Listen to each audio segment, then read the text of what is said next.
Hello, everybody, and welcome back to EKU Esports. And today I am joined by Zachary, and we are going to be casting over Overwatch's second week match. And you watched last week. Tell me what you saw from behind the screen. It was definitely a quick match. I mean, we got a 3-0 very quickly in less than an hour. Hmm. Um, and one of the things that I had mentioned to y'all earlier was they had pulled out a Doomfist, and right now Doomfist has a lot of counters. The enemy team had a Sombra, had a Echo, and Reinhardt, which are counters and or harder to play against a Doomfist, and Doomfist had no issues. Hmm. He easily steamrolled, especially on that first map.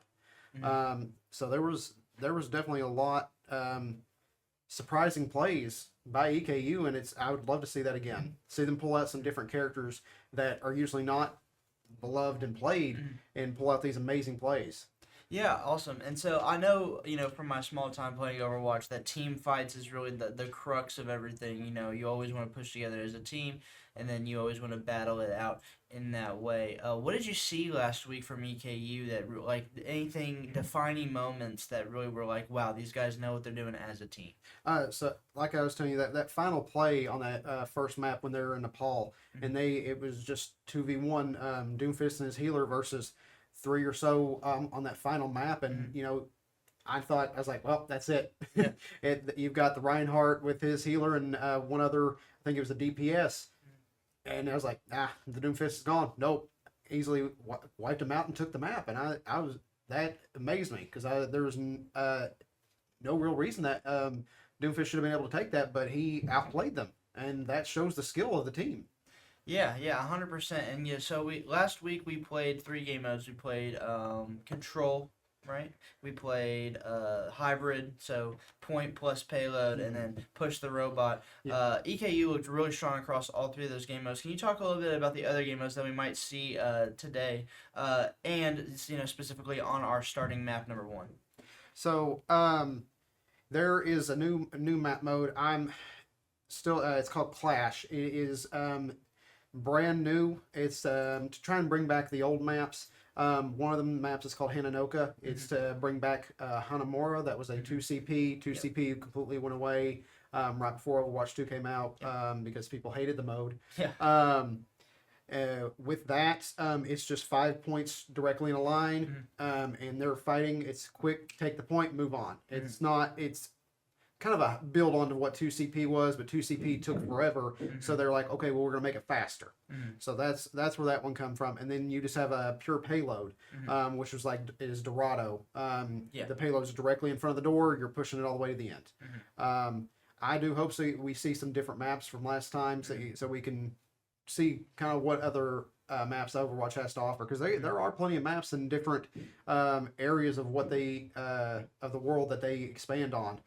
They even have some in the U.S. They have one based on the Southwest, from where McCree and Ash are from, and then we have New York. Awesome. So being able to see those, is really nice. And all the maps have different strategies. It's not all of them have take high ground, go underneath, something like that. They have similar points, but how you approach them, especially with different characters with different abilities, can make a big of a difference.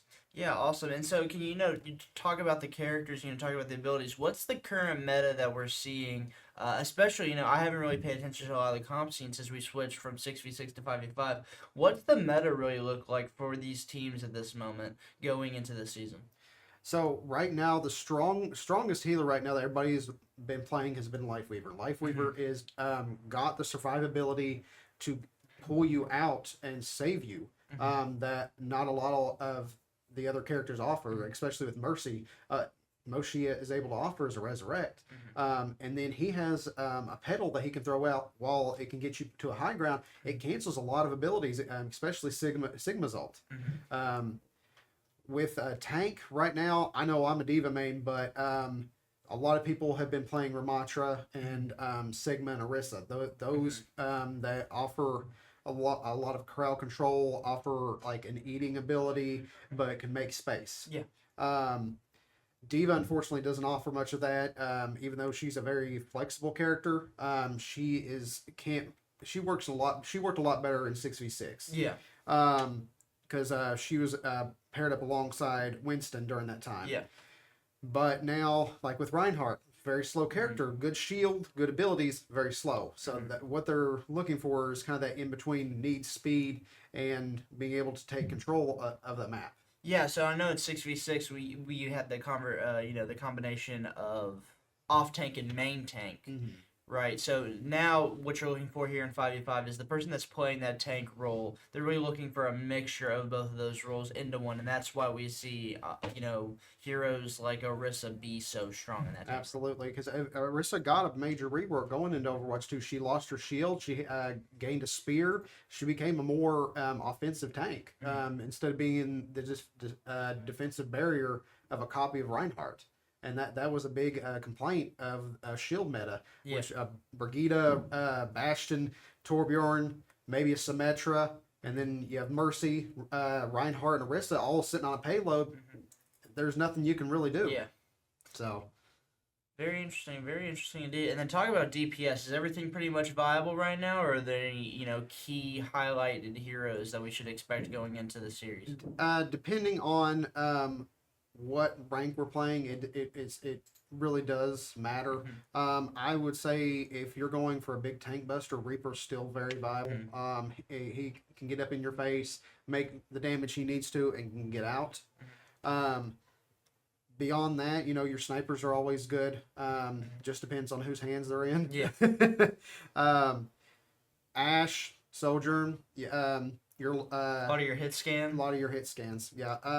There's no real bad DPS. It's kind of just in whose hands they are and who you have paired up with them. Because while a DPS may be good, they may not work with who you have them with. Because I wouldn't pair Torbjorn with Diva. So it does look like we may be going to Lijiang Tower for our first map, and so it's going to be one of our control point maps. Get to hopefully see all three of those beautiful maps. Yeah, so talk a little bit about the strategy of Lijiang Tower. I played that; it's a classic to Overwatch. And when I played, a lot of people were focusing on getting bounced off the map. Using Pharah with her boost. What's the current strategy on this map, you think? So that hasn't changed. People still love getting those environmental kills with Lucio and Pharah. Brigitte, even with her whip, charging people off the map with Ryan. But there's a lot of trying to avoid going directly to the main point now. People are trying to either use strategies and going around, flanking the team, going to high points, because I know I forget the specific names, but it's the like Science Tower. Yeah. A lot of people are starting to have a DPS or two go to the high point and just jump down and take control. All right, so I believe we have heroes selected. Let's go ahead and can we take a little bit of a look here at the team composition that we got for both of these squads? So we got for EKU, we've got a Reinhardt. For tank, and for our healers, we got an Anna and a Juno. Juno being the newest healer to Overwatch. And for our DPS, I see May and I think that might be a Symmetra. Yep, they're going to teleport on to point. Yeah, so early contact is going to be made in EKU. Looks like they are clear on the site here. And they are going to go ahead and try to get this one down. Winston's going to jump on in. Early healing going out. Trades are in. But Shimo is going to drop. That's going to get the tank down to go back and forth. Contested for now, but EKU, they are going to get some time here early. Contested once again, the push coming out, and a great way to stay together for EKU as they will take control of our point number one. It looks like the enemy team has Venture, which is the newest DPS, being the minor. And then I seen a Winston, and it looked like a May as well. I didn't get a good look at their healers. Yeah, and so here we are with our second team fight, and One High is going to be able to find Shimo again. And with the tank going down so early, it seems pretty hard to actually win one of these team fights. the trade onto Neon, but one high goes off again. Delphi going to pick up, and that's going to be 4 down for the side of Flint. So I was able to get a good look at their healers. They have a Juno as well, and they have a Kiriko. I did not mention Kiriko in our opening. Kiriko is a really good healer as well. She's able to cleanse a lot of the negative effects that some of these other characters can put on characters. Like Anna's ability to, deny healing. Yes, absolutely. Or, when Ryan hammers down, she can get everybody immediately back up. I see. Well, the early fights coming in, and one high and Torn are going to fall. And the University of Michigan, they're doing a great job here. Delphi is going to be able to find one. The Mayo comes through. That's going to be able to find 2. Winston's going to drop here, or at least get close. He is going to pop his ult to stay alive, even in the battle now. But 2 will drop from the side of Flint, and the spray fire continues to come on down. And EKU, they do a great job of surviving the going down early. They're going to battle back here in this team fight, and they're going to clean house. They are looking to put round number 1 away with ease. Talk about, for example, the first couple of fights that we saw, Flint lost their tank Shimo pretty early on in the fight. What does that do to you in a perspective? Like, how do you try to regroup after a team fight? When you've lost your tank so quickly, do you really have a chance, or do you just kind of back out of that one? You try to back out. If you can sneak a pick on your way out, you do try it. But you've lost basically your shield, the person to mitigate damage. They do have a Mei that has an ice wall, but they don't really have a big person with a large health pool that can take damage if they do end up losing that tank. And right now, I said at the beginning, three very different tanks than what both these teams have. And right now, while Winston has the mobility, the best he can offer is that his abilities go through Reinhardt's shield. Reinhardt is a very formidable foe and can charge, can hammer down, and take down Winston very easily, usually. Well, that's going to be 2 back-to-back losses for the EKU squad. As they got wiped off pretty strong in terms of that first battle that they lost. Just got lots of ults thrown at them, and in that second fight, it just felt like they were a little discombobulated. Seemed pretty stretched thin, and some of them were going towards the point, some of them staying back. So it'll be interesting to see how we go here. And the teleport will be out once again, and this is what they did the first time around. The Symmetra turrets go up. It's all going to be on these battles. They can win here as long as they get Flint off. The Mei ult's going to come out, and that's going to do a great job of area denial, but Serotonin is going to pick up Ambulance. Torn going to fall to him as well. Counter ult's coming in for Flint, and they are making a strong stand here after EKU pretty much took this entire first round by force. What are you seeing here in terms of, what could EKU do to really seal this one out? Do you think it's, a DPS problem, maybe not managing the healing as well, or, shield management from the Reinhardt? Maybe we aren't just staying as grouped up as we need. Obviously, you don't want to stay grouped up when Winston's angry. You easily get thrown off the map.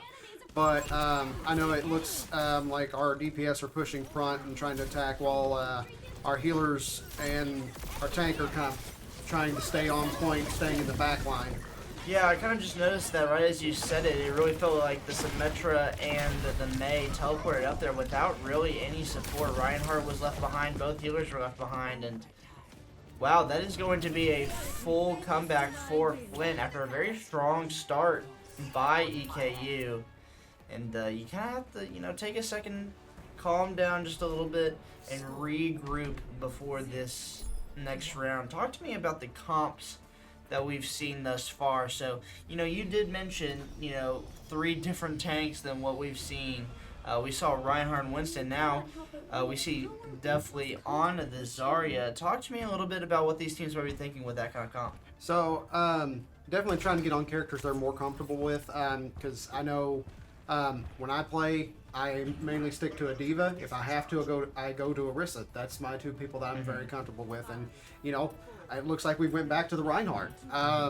And it's all in, unfortunately, the tank right now, it's all in a counter game. Who can outplay the other? Yeah. Because the comp games I've been, if I play Diva, immediately as soon as the other tank sees that, they switch to Zarya. And it's either switch to Zarya or try to outgame them with a Orisa or a Reinhardt. And right now we have a Reinhardt versus a Reinhardt. Yeah, and early battles going through here. Torn will drop to the Junkrat of Chance.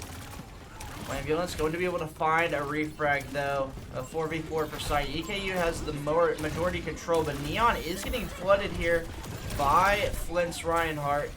And Chance will take down 2 there, and that's going to force EKU to back up just a little bit and regroup as the rest of the team will fall. And only 9% collected, but when they are not slowing down, they're going to continue to push up and really try to get this spawn trap going. And how far is, appropriate to push up here on Lijiang Tower before you consider it to be, an overextension? Right about where we're at right now. If you go any farther than probably that statue, then you're leaving yourself wide open on that left side. Oh, and that's a great ult there from Chance. The Reinhardt charges 4, going to isolate Neon. A great sleep dart, but unfortunately, Chance is going to find 3. He's done so much work thus far. Shimo going to be able to pick up the 4th. It's going to be a clean wipe off the map and watch them back up. Taking your advice, they don't want to overextend themselves, and they will find themselves in full control here. EKU going to have to figure something out here and take this round back into the control. See, and this is when you need to start having those flanking characters, which Reaper is great at. He can flank and start taking out their supports, but it doesn't look like we're utilizing him for that. Yeah, get up early, find those first bloods. I mean, we talked about it before, how crucial it is to really find these picks early on and win these uneven team fights. And they do a great job of finding the pick onto Shimo. And they will take the point off of that, but you'd love to get a stagger here, I would think. Really make sure that they are going to be drawn to the thinnest for, 30, 40% as best you can. But Shimo, he's off spawn just like that. We did not find another pick, and we are back straight into another 5v5 battle. The ult's going to come out, and he will just use that to take down Neon, isolate this one healer. And it'll put quite the pressure here onto one high. Shimo's going to find the next tank, and the nano dart is out. He finds 3. He's looking for 4, and he's surely going to find it here. Another wipe onto EKU. Team comp is very strong, and that's the flexibility with Mei is while her health pool is not very high, she has the durability of a tank, and using her as this DPS / tank is a very smart move on both teams.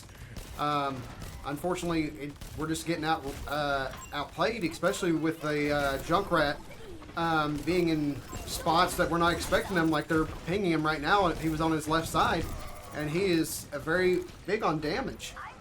Yeah, I think definitely he overcommits there and finds himself in a tricky situation. And all of the ults are just going to come out here for Flint is just stall EKU off the point here. Neon does his job, gets on the point, but just gets flooded right back off. An ult from definitely could save this round with the help, and Wambulance will help him out. It does find 2. And so this is quite a situation we have. Talk to me about how you navigate this if you're EKU. You really have to be perfect. You just stay on point. You don't push up. You don't leave that point. You make the fight come to you. Make them take their time, and be ready with ults. And we've seen a few changes. Unfortunately, in this game, if you do change, you sacrifice ults.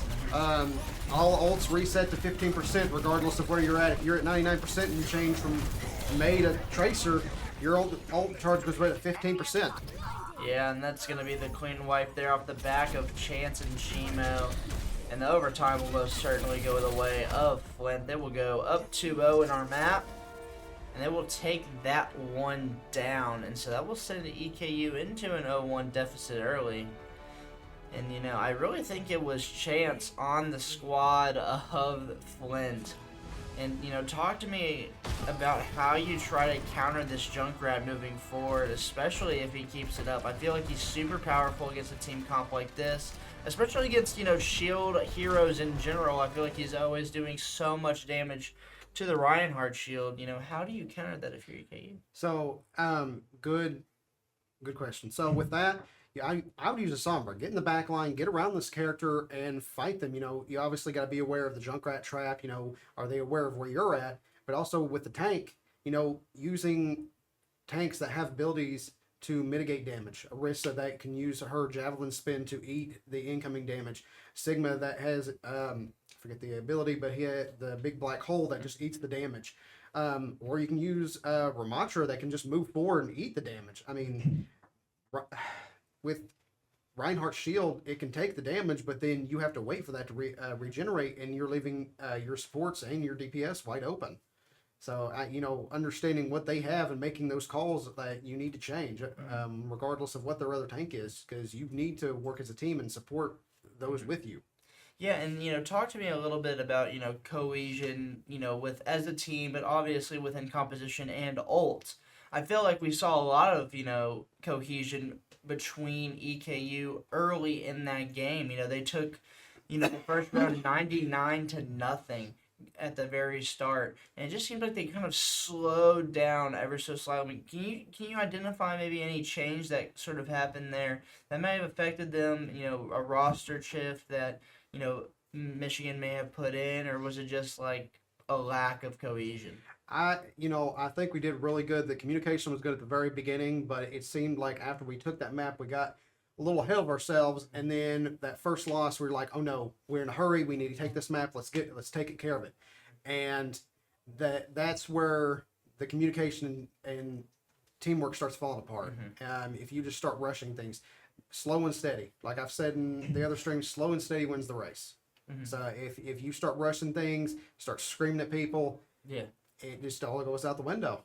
Yeah, just standard, communication stuff is key across all these esports, across all team activities. So really just locking that in. And when you think about, communication from a team perspective, do you usually want, your tank to be leading that? Do you want your healers to be? And talk to me about how communication looks like for an Overwatch roster. It is usually your strongest character, or your strongest player. I take on with Diva, trying to play that, trying to be the person that's calling out where people are at, trying to push forward. But when I fall back to a healer role, I'm playing off where my DPS are and my tank are. I don't start making calls. So, your DPS and your tank should be the one making the call outs, pointing people out, and, as your support, you can help, but you need to be focused on keeping everybody alive. So I think those two roles are where your lead player should be coming from. I see. Yeah, that sounds, makes a lot of sense to me. I think a lot of people will agree the same. As we are going to head, I think we're still trying to figure out what game we are going to get into. As, they haven't switched it over yet. Maybe just taking a brief break, but that gives us some, plenty of time to talk about various characters. And, you said earlier, DPS is really what you make of it. Talk to me about the DPS on the side of Flint. I really do think that it was Chance who was so strong on Junkrat. What's the, mindset behind picking Junkrat? You get behind them and you do the damage to the weak characters first. If you're behind the shield, there's nothing to protect them. I mean, Anna does have her sleep dart, but beyond that, she's very slow, and all she can really do is throw a nade at you. So, unfortunately, if you catch her, she's usually done with a Junkrat. Juno kind of has a flying ability, but, it's not as efficient as a Pharah or an Echo. So, easily can be trapped. As we've seen with Zenyatta, even if you float, you can still be easily trapped by a Junkrat.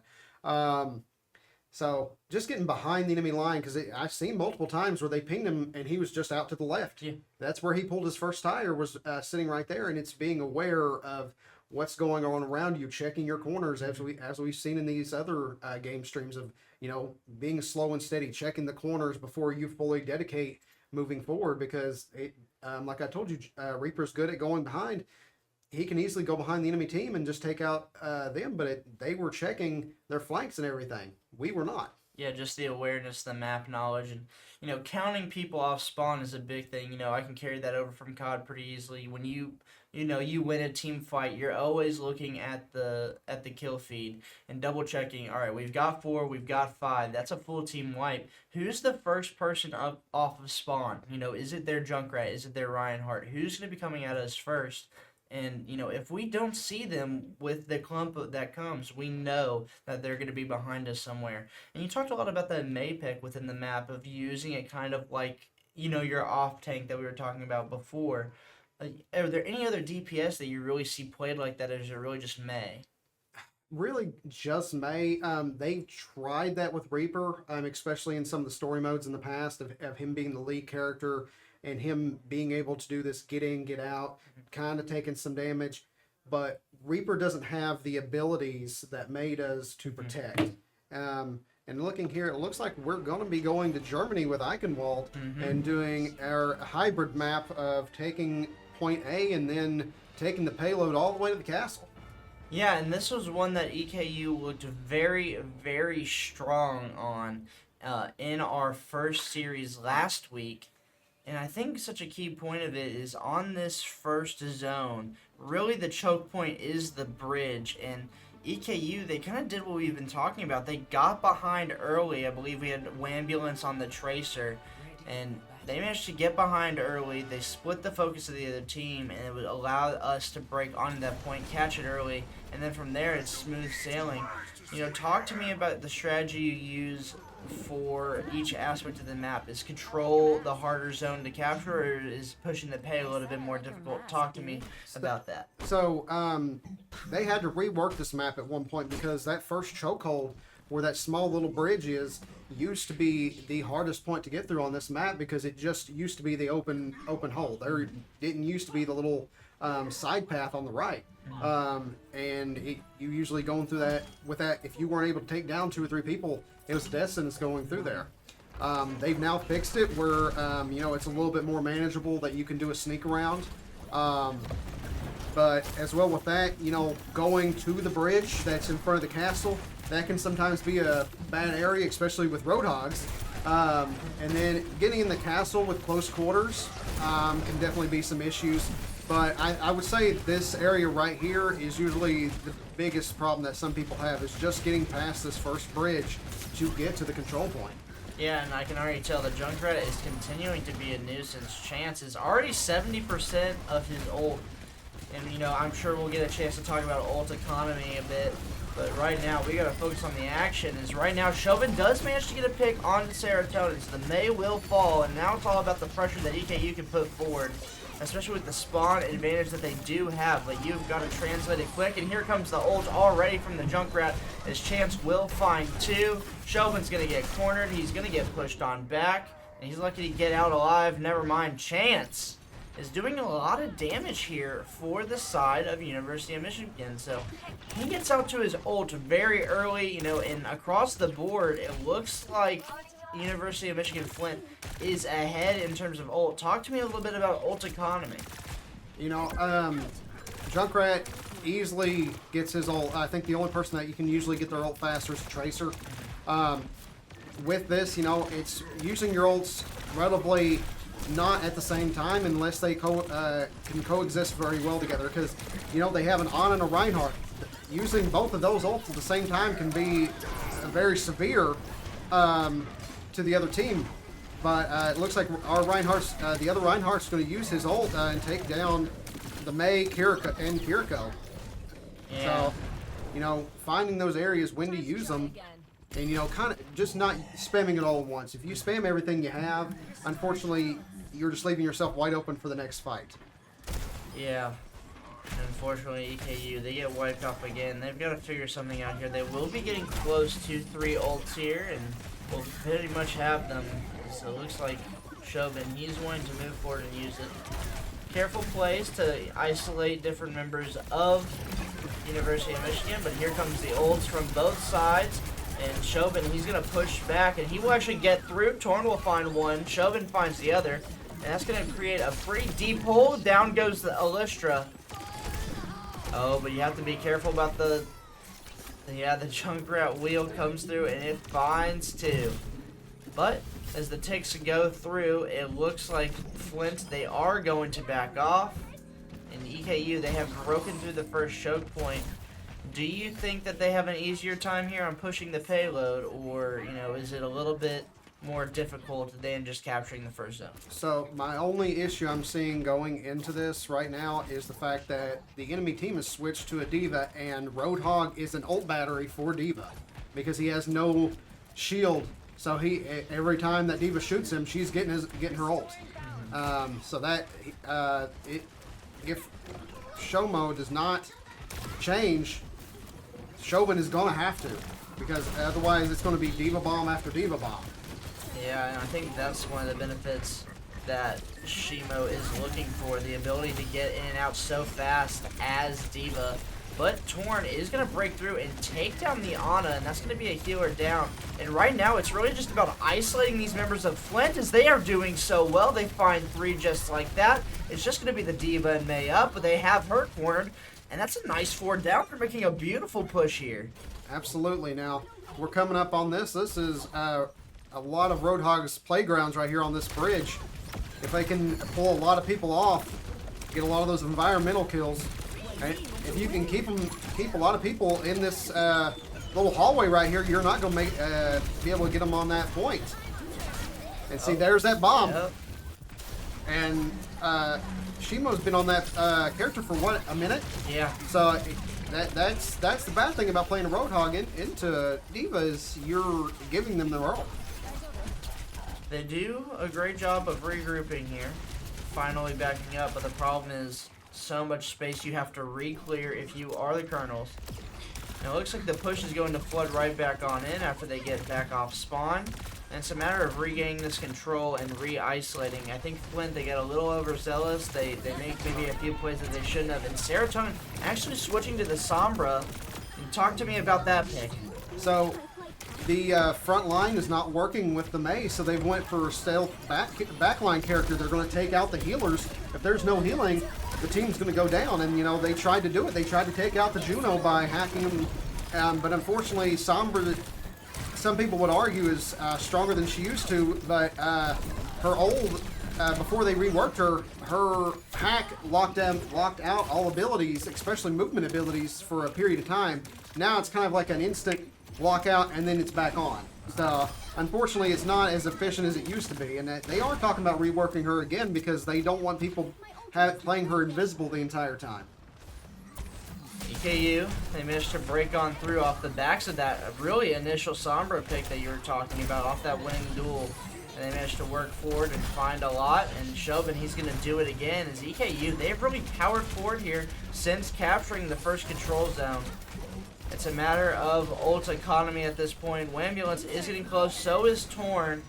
But the D.Va ult will come through, will find one high, and Chance still has his in the back pocket. Wambulance will find Zemos, though, but it's looking like a battle loss here for EKU, as they simply cannot hold on to the numbers. And the Sombra also hunting down. That's a good play there from Flint. Talk to me a little bit about how this spawn advantage is going to work for Flint. They spawn so close, whereas EKU, they have a bit of a trek to get back to the payload. How's that going to affect our gameplay moving forward? So it gives them the time to, regroup easily, but with Flint being so close, unless you can shut them out and, fight them at their spawn door, this is going to be a hard fight right now, and especially with the D.Va. So unless we can, shut down the Junkrat, and, I'm looking at almost 4 ults on the enemy team. This is about to be a mess. Yeah, they can just kind of afford to allow the ults to move straight through. And there's another D.Va bomb coming right up. It just manages to hit away for one high. Torn will fall, though. Here comes the Mei ult, and it will catch a couple of the supports. A great play there, I must say, from Shimo. Pretty much preventing a lot of damage being done. Allows his team to stay up, allows the ults to come through, allows the abilities. And off the back of, we spent a couple of, 3 ults there, and we lose the fight with 25 seconds left on the clock. And see, there's the counterplay of Zarya. So Zarya, you make people mad enough with D.Va, they're going to pick a Zarya because there's nothing really a D.Va can do to outplay a Zarya except, not shoot her bubble. Yeah, and I feel like that's also kind of a bit of a counter at the Junkrat as well. Junkrat not very good at controlling where his damage goes, so Zarya can really farm her charge off of that. Correct me if I'm wrong. But it looks like we're down to our last battle here. Ults, what they have, are going to come out for EKU as they managed to find 3 here, but Shimo has switched to the Sigma. And that is going to be pretty difficult for them to get through. They do manage to find 4, and this is looking like a shutout. Shimo going to be the last point of contact. 1.5 AV meters. Clear them off this zone, and you can take this one down. Shobin does manage to find 1. The shot's coming through from Torn, but Chance, he is pushing forward with the bombs, and he will take down Torn. And can they stay on the objective? Critical health across the screen. Lucio on the pick for 1 highs. He's just got to finesse stay alive, but unfortunately, those will go through, and we do not. Did we manage to get there? No, we were very, very close. But no time left remaining. But the good news for EKU is the enemy team has to push it the entire way. Mm-hmm. That's the good news. But you've seen a smart pick from Shimu. As soon as they seen that Zarya come out, they switched off D.Va. And it's making those smart counterplays of understanding that, this is what this tank is strong against, this is what this tank is weak against, and Shimo's seen that Zarya, they switched, and maybe that's what we should have done with that Roadhog. It did work. I'm not going to say it didn't, but could something else have worked better earlier? So. Yeah, really adjusting to the picks that we need to adjust to make, and really you can make anything work, but it's really about making your life easier. Absolutely. And so we will actually see Wambulance going to be on the Junkrat here. And 1 high is actually going to pick the Baptista. So, talk to me a little bit about what we can expect here based on these rosters. Shimo going back to the Winston. This looks very different than what we saw in round number 1. Nah, it looks like the enemy's team's trying to go for a very flexible mobility team. You got a bunch of movement abilities. So, get in, do your damage, get out. Mercy's got her little bit of a fly movement. You got your Sombra, get in, get out. Junkrat can use his bombs to fly. So that's what it's looking like. It sounds like Winston's jumped to the back line. All of them are really going over top here as they're working to find their way forward. Torn will take down Shimu, and I remember us talking, it's very difficult to kind of get a grasp on this without your tank behind you, as they're going to force Flint back, and that's a nice early hold here from EKU. Now, I've seen the fatal mistake that a lot of people make there when they're trying to push on that. The Winston tried to jump over the buildings on that far right, but the Mercy did not go with him. There was no supports with him to help with that push. Yeah, we've already seen the switch by Shimu changing off of that Winston and back onto the D.Va. And so far, our team fights are about split both ways, a 3v4 here, as Shobin will take down Shimu. And so the tank will be gone. It's a matter of staying alive, a matter of getting that healing forward. Wambulance doing a great job of supplying that healing. And they're doing a great job at keeping Michigan stalled back while their team regroups, but no longer have that power of the chokehold. You are going to have to work to gain that back. Absolutely. And, D.Va might lose her mech. Absolutely. And now that's going to be a fight. Yeah. The Junkrat reel will come through at the right time, and Chance, he does such a great job of figuring out where those need to be. But Shobin, pretty much 1v4ing on site, has found himself in a pretty winnable situation. A tank up against 2 supports, and on 2 supports that don't really have a lot of damaging capacity. Torn is quick on the way. He will be back. Shimo will quickly respond. Here comes Wambulance with the wheel. And it will find 2. That's both supports going down. EKU are making a stand for this. They could definitely take this right now. There's no healing on the board right now for the enemy team.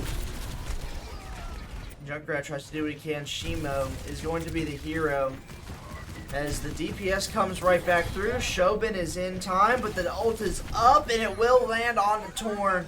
And the mech is back in. That's really what matters there, is the D.Va getting right back into the mech. And here come the full reinforcements from Flint. They are most certainly going to take this one down. And now how do you hold on the payload if you are EKU here? First doing that, separating your tank and getting her out of the mech. So that's, I mean, what you're going to do is you're going to try and push up to that gate where they've got to push the payload through and keep them there. That's the best thing you can do. And, you know, if they unfortunately get through that door, is holding this corner right here where Junkrat's at, and, you know, having your snipers and your DPS characters holding this point.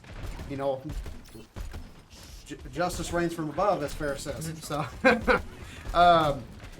but, you know, right now, the big issue is the fact that D.Va has that large health pool, and, you know, she uses her ult, or, you know, gets it back in what, you know, a lot of people call baby D.Va. She's immediately back in the game. It's not an instant death for her like it is the other tanks. Yeah, so how crucial is it that EKU, they do a good job of keeping their DPSs alive, especially going up against this D.Va? I mean, obviously you want to keep Shogun alive for the sake of, you know, retaining that tank advantage, but it really seems like the DPS is where the game-changing plays are right now. The smart play here would be to need to switch our tank to Zarya and possibly switch to Symmetra. You need to play some beam characters that, unfortunately, D.Va's very weak against, because she can't eat a beam with her defense matrix. Yeah, the Bastion probably feeding into that a little bit as well, but EKU, they will get themselves a full point here. You know, the D.Va bomb will manage to find two. A Junkrat ult in as well. Serotonin is going to find one Zemos as well, and that's going to be a clean wipe off the back of that D.Va ult.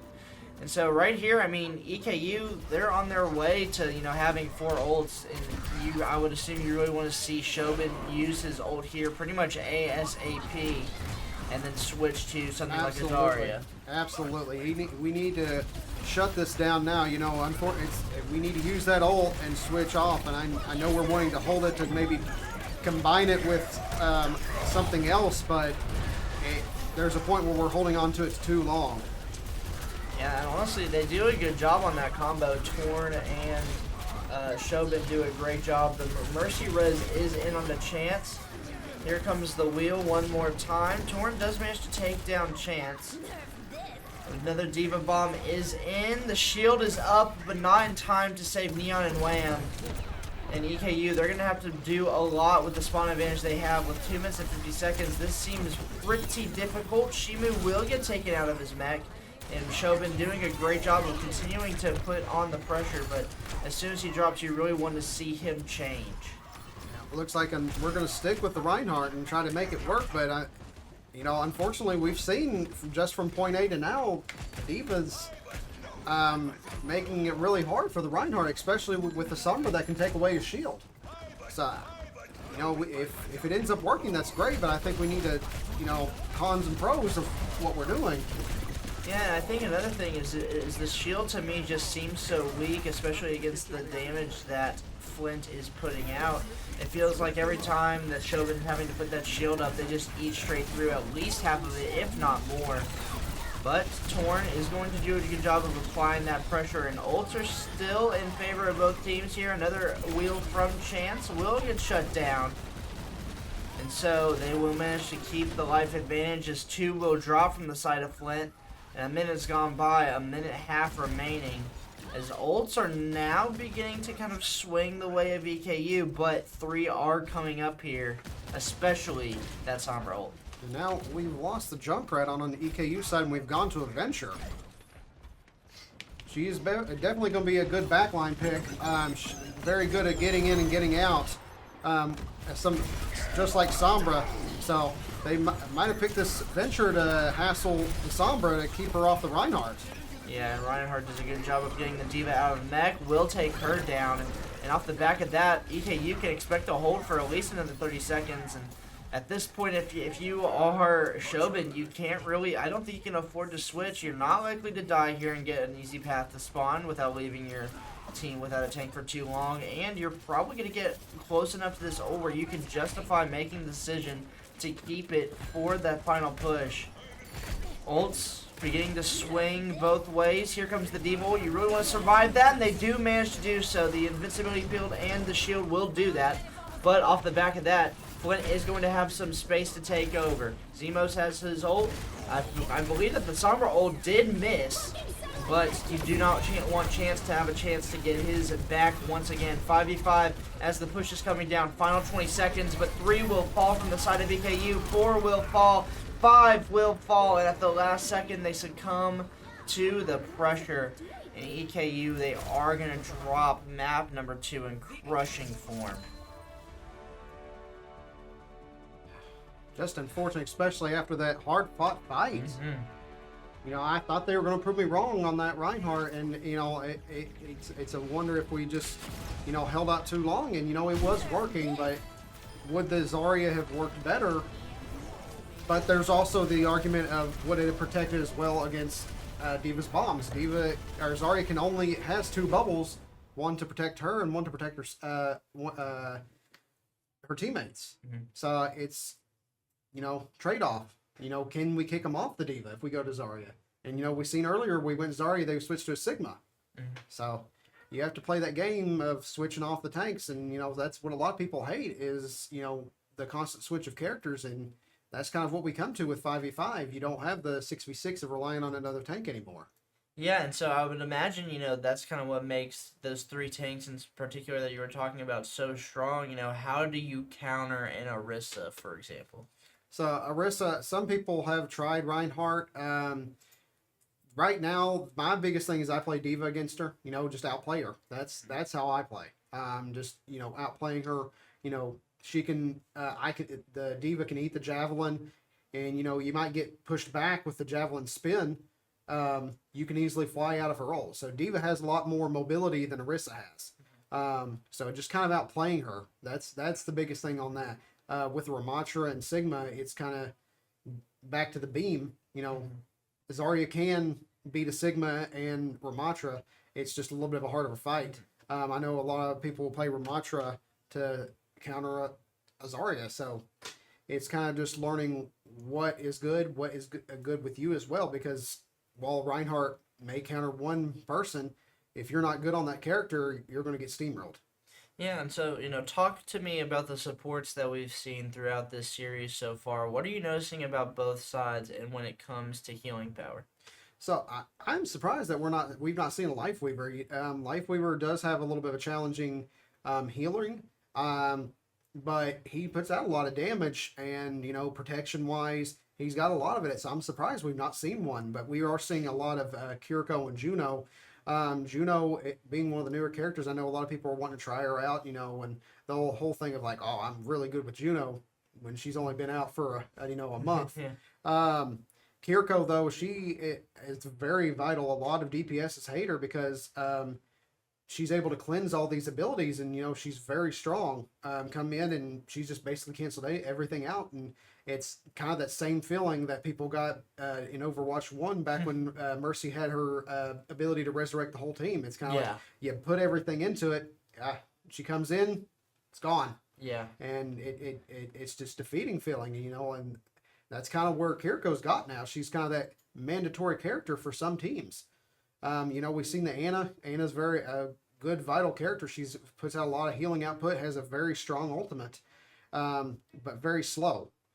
It does look like we're going to go to Esperanza and do our robot push map. Yeah, and this will be map number 3, and EKU, you know, they're down 2-0, and we are, again, a best of 5 series is what we're looking for here. So if you're EKU, you've really got no choice but to turn around right here. You either are going to lose this 1-3-0, or you try to make this a push all the way in to map number 5 for the reverse sweep. But so far, you know, I think it's starting to, you're kind of figuring out where you lay within the bracket. You know, you kind of crushed the first team that we played against last week, and you managed to kind of just bulldoze right over them. But now this week you're facing some competition, and, you know, while the scoreline, I do think, you know, 2-0 seems pretty crushing, all of these maps have been pretty close, with the exception of, you know, maybe that second round on Lijiang Tower. So Now, I was telling you about beam characters. We got 3 beam characters on this team now because they're expecting a diva. They've been very reliant on that diva for the enemy team, but do you see a diva on that enemy team? No, I see a Junker Queen.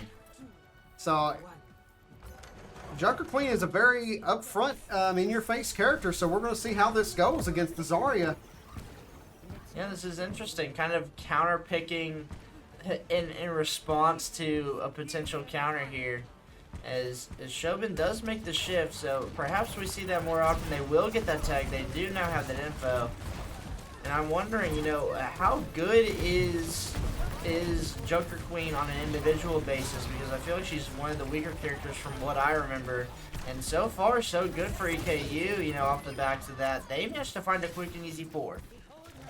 Absolutely. Junker Queen is, right now, in comparison to the other, in-your-face combat characters, she's not very strong. She's very appealing, being one of the tanks that was spoken about. We had Junker Town forever, and there was hints of her every time, so people loved her when she came out, but abilities-wise, she's just not as strong as the legend tells for her story, and it's kind of saddening. And possibly needs to come with some busts in the next few seasons. Yeah. EKU, they're going to catch themselves early a lead here. And the goal is to maintain that. There's some coordinated team fights. But Shimo is going to find one, and then Zemo's going to find the second. Shobin on the refrag. Problem is he's getting flooded out now. Healing is coming in too late, unfortunately. In Michigan-Flint, they will take back control of the robot, and they will begin working on pushing it forward. So when you are, focused on getting these robot pushes in, do you want to just contest, or are you really focused on, getting, a secure point where you can have a nice chokehold on the robot? So the way that I've always played has been at least try to have one person pushing the robot, maybe 2, and then you have the rest of your team push up to it so far ahead, so that way you've got a fighting point to where if you're stopped, the robot can meet you. Because if you stay right on the robot, you're encouraging the enemy team to meet you. So yeah. You need to set a front line of hey, this is where we're going to fight. You all can catch up with us. Yeah, and a great flank right there from the side of EKU is they kind of just cleared that one out, and they will be working to push this one towards. And right now, they're really just kind of focused on getting that extra points that you're talking about. Really just have one person on the back of the robot, everyone else push forward, kind of gain some momentum. But right now, we're looking about a lot of ults, especially for EKU side. EKU side, we're about to have five ults, and it's looking about 4 both ways. Used theirs and really didn't get much from it. We were able to take down Ambulance, but that ult just adds a negative effect that's similar to Anna's nade.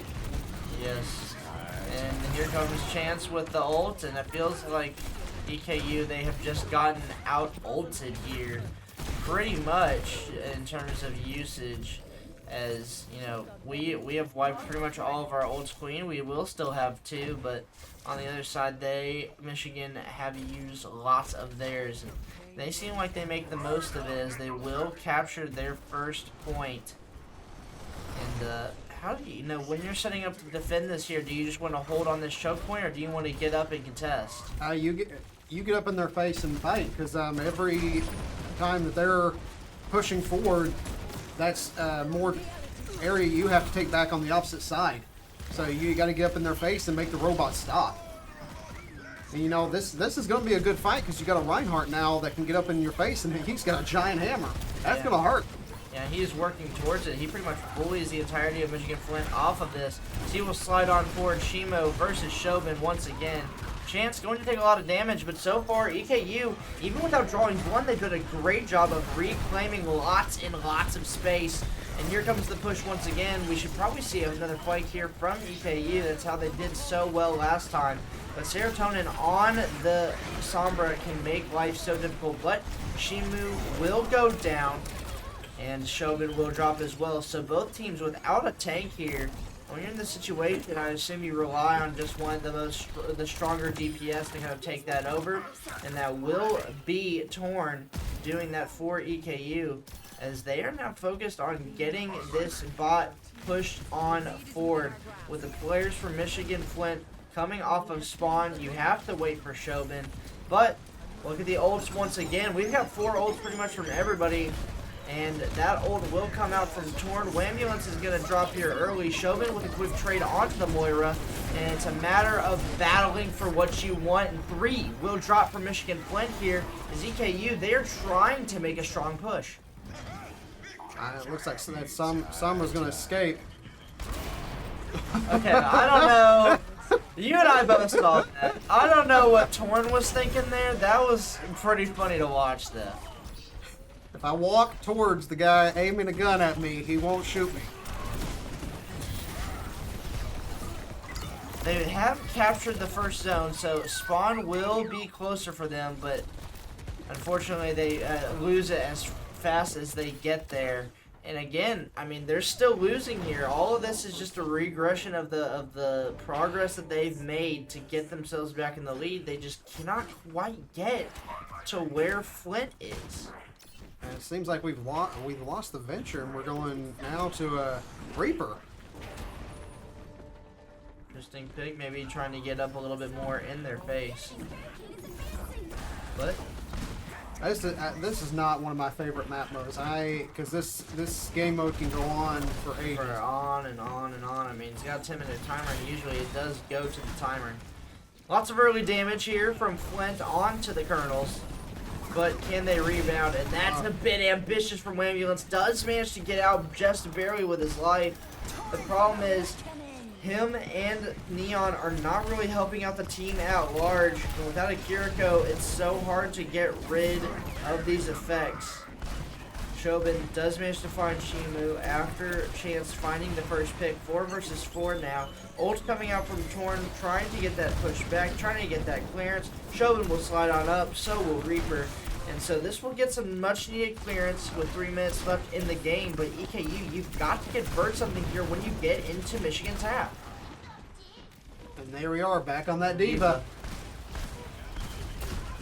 Ults coming out once again. I will say Lamau Savvy on the Moira is a bit of a a counter to that Shimu, that Diva pick. So that will help out a little bit. But Wambulance, you really might want to see him switch. You might want to see Sobin switch, especially with them so close to ults. You kind of just want to see them throw them out, get them done, and then switch to a different character. Really try to take on that Diva. Absolutely, because if Wambulance ults right now, Diva can eat it unless she's out of mech.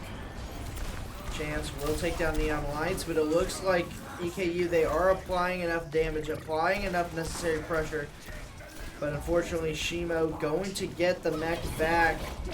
And it looks like Wambulance, he's setting up for the ult. Wants to drop on down. Can't quite find an opportunity for it. Will get taken down. And they're so close, but yet so far away as 3 of them drop. 1:45 on the clock. And this one is tough to bring back. Absolutely. It's it's that Sombra pick. It's making a lot of issues, hacking out abilities. That shield's gone as soon as we get with the Reinhardt. And, we've used ults. You need to accept the fact that, hey, they went back to a Diva. Being characters are very strong against her. Use the ult, move on. We have to get back to the, Symmetra and the Zarya. It seemed like it worked in the beginning.